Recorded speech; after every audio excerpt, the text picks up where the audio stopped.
क्या आप चारों धाम की यात्रा पर जाना चाहते हैं? तो एक बार यह कहानी जरूर सुनिए। रुकिए, वीडियो को स्किप मत कीजिए। एक समय की बात है। ज्ञानदास नाम का एक बहुत बड़ा व्यापारी था। उसके पास धन, वैभव और दुनिया के सारे सुख थे, पर रात को तकिए पर सिर रखते ही उसे एक खालीपन महसूस होता था। हर सफलता के बाद भी मन बेचैन रहता था। ज्ञानदास चिंतित स्वर में, पार्वती, मेरे पास सब कुछ है, फिर भी मुझे लगता है कि मैंने कुछ खो दिया है। यह शांति कहाँ मिलेगी? पार्वती, शांत और धार्मिक, स्वामी, आपने दुनिया की दौलत जीत ली है, लेकिन आत्मा की शांति अभी बाकी है। आपको चार धाम की यात्रा करनी चाहिए। लाखों लोगों को शांति देने वाले ईश्वर आपको भी सही राह दिखाएंगे। ज्ञानदास को अपनी पत्नी की यह बात अच्छी लगी। ज्ञानदास संकल्प लेता है। वह अपने अमीर कपड़े छोड़कर एक साधारण यात्री का वेश धारण करता है। ज्ञानदास ने संकल्प लिया और मन की शांति खोजने के लिए अपने पहले धाम बद्रीनाथ की यात्रा पर निकल पड़ा। पड़ाव 1, बद्रीनाथ। यह था पहला सत्य त्याग। ज्ञानदास को हिमालय की ठंड और ऊंचाई पर चलना पड़ा। हर कदम पर उसका शरीर थक रहा था और मन में अहंकार फुसफुसा रहा था कि एक सेठ होकर मैं इतनी मुश्किल झेल रहा हूँ। रास्ते में ज्ञानदास को एक बूढ़ा यात्री मिलता है। ज्ञानदास उससे पानी मांगता है। बूढ़ा यात्री, सेठ जी, यह रास्ता ही तपस्या है। ईश्वर ऊंचाई पर नहीं, त्याग में मिलते हैं। क्या आपने सच में कुछ त्यागा है? ज्ञानदास घमंड से बोलते हुए, मैंने अपना व्यापार और घर छोड़ दिया। यह क्या त्याग नहीं है? बूढ़ा यात्री मुस्कुराते हुए, सुनो, मैं तुम्हें एक कहानी सुनाता हूँ। एक बहुत बड़ा सेठ था जिसे अपनी दौलत पर बहुत गर्व था। एक बार वह गर्मी में जंगल से गुजर रहा था। उसे जोरों की प्यास लगी, लेकिन उसके पास पानी नहीं था। तभी उसने देखा कि एक बूढ़ा आदमी जमीन पर लेटा हुआ है, जिसके पास एक छोटा सा मटका है जिसमें थोड़ा सा पानी है। सेठ ने पानी मांगा, पर बूढ़े ने मना कर दिया। तभी एक प्यासा कबूतर उड़कर आया और बूढ़े के पास बैठ गया। बूढ़े ने वह थोड़ा सा पानी जमीन पर डाल दिया। कबूतर को पानी क्यों दिया? सेठ ने हैरानी से पूछा। बूढ़े ने कहा, मैंने यह पानी जमीन को दिया है। जब मैंने इसे देखा तो मैंने सोचा कि यह कबूतर तो शायद जी जाएगा, लेकिन यह सूखी धरती हजारों जीवों की प्यास बुझाती है। अगर इसे थोड़ा सा पानी त्याग दूं, तो यह और अधिक जीवन दे सकती है। इससे ज्ञानदास को सीख मिली। बूढ़ा यात्री का निष्कर्ष, ज्ञानदास, पानी की एक बूंद का त्याग हजारों का जीवन बन गया। जब तक आप अपने सुखों का त्याग नहीं करेंगे, तब तक असली शांति नहीं मिलेगी। ज्ञानदास ने पहला सत्य, त्याग, सीखा। अब वह यात्रा में शारीरिक कष्टों को सहना सीख रहा था। वह पहुंचा दूसरे धाम, द्वारका। पड़ाव 2, द्वारका। दूसरा सत्य, निष्ठावान कर्म। द्वारका में ज्ञानदास ने देखा कि सभी लोग पूजा अर्चना में लीन थे, लेकिन एक साधु थे, प्रेमनाथ, जो चुपचाप बिना किसी अपेक्षा के यात्रियों की सेवा कर रहे थे। ज्ञानदास साधु प्रेमनाथ से, आप पूजा क्यों नहीं कर रहे? साधु प्रेमनाथ, पूजा करने से ज्यादा जरूरी कर्म करना है, सेठ जी। ज्ञानदास हैरानी से, क्या आप अपने कर्म को ही पूजा मानते हैं? साधु प्रेमनाथ, सुनो, मैं तुम्हें एक कहानी सुनाता हूँ। किसान की असली पूजा। एक गांव में दो पड़ोसी किसान थे, रामू और श्यामू। रामू दिन भर मंदिर में बैठकर पूजा करता था और श्यामू बिना किसी शिकायत के पूरे दिन अपने खेत में काम करता था। एक बार रामू ने श्यामू का मजाक उड़ाया, तुम मूर्ख हो, दिन भर कीचड़ में हाथ पांव गंदे करते हो। अगर तुम मेरी तरह भगवान की पूजा करते तो तुम्हें अच्छी फसल मिलती। श्यामू ने कहा, भाई, मैं अपने खेत को ही मंदिर और अपने फावड़े को ही पूजा मानता हूँ। मैं जो बीज बोता हूँ वह ईश्वर का दिया हुआ दान है, और मैं उसे पानी और देखभाल देकर वापस ईश्वर को ही समर्पित करता हूँ। उस साल भयंकर बाढ़ आई। रामू की पूरी फसल नष्ट हो गई, क्योंकि उसने खेत को समय नहीं दिया था। लेकिन श्यामू की फसल का एक हिस्सा बच गया, क्योंकि उसने मजबूत मेड़े बनाई थीं। साधु प्रेमनाथ ने कहा, ज्ञानदास, पूजा पत्थर की नहीं, आपके कर्म की होती है। ईश्वर हर रोज आपको कर्म करने का मौका देता है, वही असली पूजा है। ज्ञानदास ने दूसरा सत्य, निष्ठावान कर्म, सीखा। अब वह अपने कर्मों को पूजा समझने लगा। वह पहुंचा तीसरे धाम जगन्नाथपुरी। पड़ाव 3 जगन्नाथपुरी। तीसरा सत्य जगन्नाथपुरी मंदिर। सभी लोग एक साथ बैठकर प्रसाद खा रहे हैं। पुरी में ज्ञानदास ने एक अद्भुत दृश्य देखा। अमीर, गरीब, हर जाति और धर्म के लोग सब एक ही जगह एक साथ बैठकर महाप्रसाद खा रहे थे। उसे लगा ईश्वर की नजर में कोई भेद नहीं है।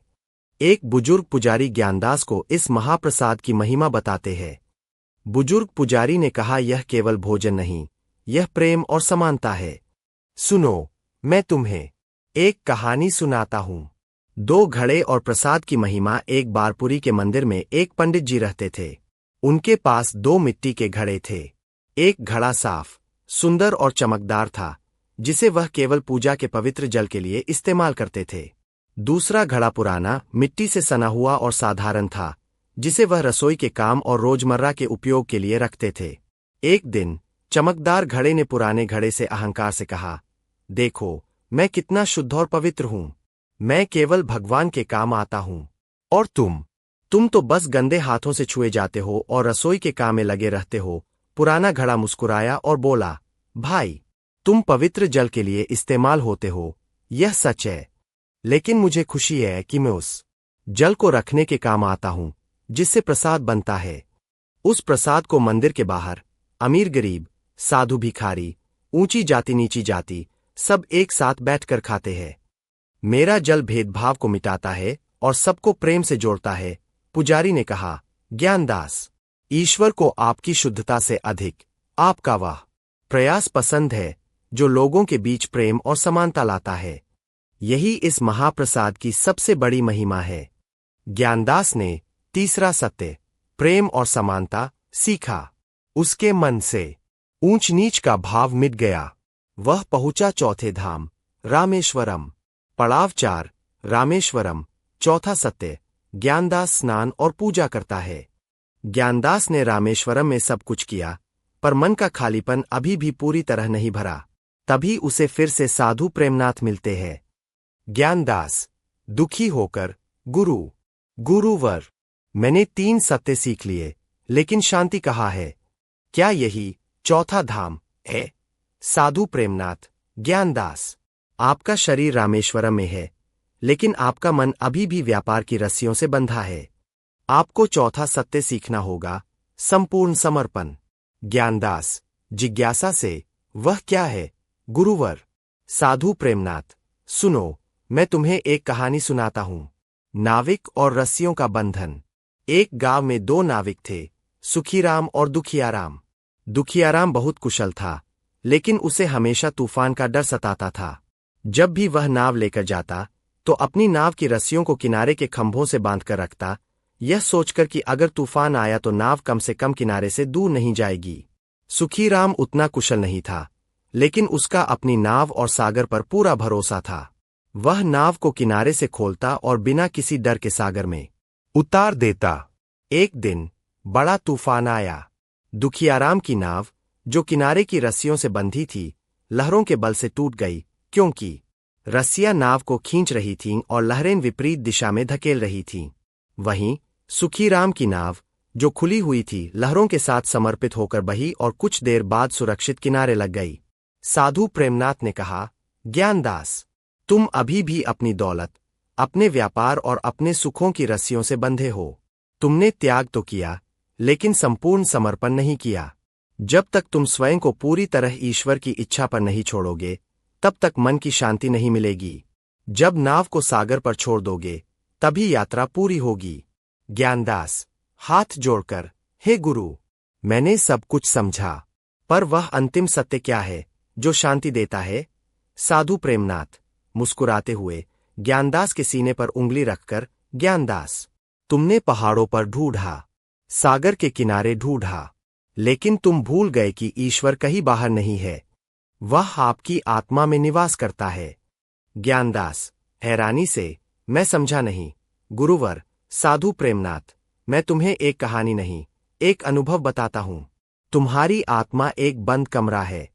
उस कमरे को खोलने के लिए 4 ताले लगे थे। पहला ताला था त्याग, जो तुमने बद्रीनाथ में खोला, अपनी दौलत का अहंकार छोड़कर। दूसरा ताला था कर्म, जो तुमने द्वारका में खोला निष्ठा से काम करके।